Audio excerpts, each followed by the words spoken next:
እና አላህ ይጠብቀው ይያኩም ጥያቄ ነበረኝ። ጥያቄ የሚስቴ አባት ይሰግዳል ግን ሽርክ ላይ የተዘፈቀ ነው። ከዛም ኒካህ ስናደርግ ቃዲው አህባሽ ቁቡሪ ነበር እና እኔ ኒካሁ ትክክል አይደለም ብዬ አባቷን ጠየሁ እና ለኔ ኒካሁ ትክክል አይደለም ብዬ አባቷን ጠየሁ እና ውክልና ሰጠልኝ። ግን የተሰጠውም ውክልና የተሰጠውም ሰው ሙሽሪክ ነው።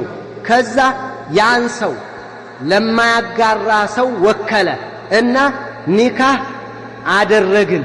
ቢሆንም ልባችን አልተረጋጋም ነበር እና በአካባቢያችን የሚገኝ ኡስታዝ ነበር፣ ሰለፍይ ነበረ። አሁን የእርጃ አዚር ነው ይላል እና ስንጠይቀው ችግር የለም አለን እና ጥያቄ አንደኛ ኒካሁ ትክክል ነው ወይ? ሁለተኛ ትክክል ካልሆነ ምን እናድርግ?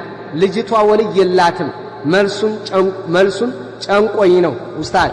አፍወን ጀዛከላህ ባረከላሁ ፊክ። የመጀመሪያው አባቷ ሽርክ ላይ ያለ ነው፣ ሙሽሪክ ነው፣ ትልቁ ሽርክ የሚሰራ። ሁለተኛ ያወከለው ሙሽሪክ ነው። ሶስተኛ የተወከለው ምንም እንኳ አቂዳው የተሻለና ደህና ቢሆንም አሁንም እኛ ሁለተኛው ደስ ስላላለን ወደ ሰፈር ደረሳ ቀየር ነው ሰለፍይ ወደሚባል እያለ ነው። ለማንኛውም እሱን ጠየቅ ነው እያለ ነው። እና ዋናው ነገር ያው ጥቅል ጭብጡን ያስኩት ምንድነው? ኒካሁ አይሆንም። ኒካሁ እንደገና መታደስ አለበት፣ እንደገና መጀደድ አለበት። ለምን? አባቷ መጀመሪያ ማወከል አይችልም። ወለን የጀዐለ አላሁ ሊልካፊሪነ ዐለል ሙእሚኒነ ሰቢላ።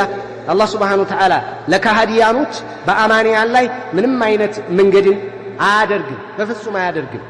ማስረጃም የበላይነትም መሪነትም አይሰጣቸውም። ስለዚህ ሙሽሪክ ነው፣ ማወከል አይችልም። ራሱ መዳር የማይችል ማወከል አይችልም። ያነሁ ለይሰ አህለን ሊተዝዊጅ መጀመሪያ ለመዳር አህል አይደለም። የሚያወክል እኮ አህል የሆነ ነው። ስለዚህ አባቷ ሽርክ ላይ ነው፣ አይድርም። ወንድሟን ትጠይቃለህ።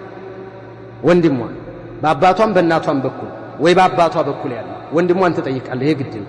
ወንድም ካለሽ ወንድም ከሌለ ወንድም ነው። ከአባት ወደ አያት ነው። አያትም አባትም ከሌሉ ወደ ወንድም ነው። ከዛ ወንድም ነው። ከዛ አጎት የአባቷ በእናቷ በኩል ሳይሆን በአባቷ፣ የአባቷ በእናትም በአባትም ወንድሙ ያከለለ ለአባቷ የአባቷ ወንድም በአባት። ይሄ ቅድሚያ ሊሰጠው ይገባል። ይሄን ጠይቁና ይሄ ሁሉ የለም ከተባለ ወይ በህይወት ነበሩ ግን አህል አይደሉም ከተባለ ወደ ቃዲ ድራታ ማለት ነው። ይሄንን በዚህ እንይዛለን ኢንሻአላህ። 15ኛና የመጨረሻው ጥያቄ ሌላ ጥያቄ እኛ ሰፈር እና አላህ ይጠብቀው ይያኩም ጥያቄ ነበረኝ። ጥያቄ የሚስቴ አባት ይሰግዳል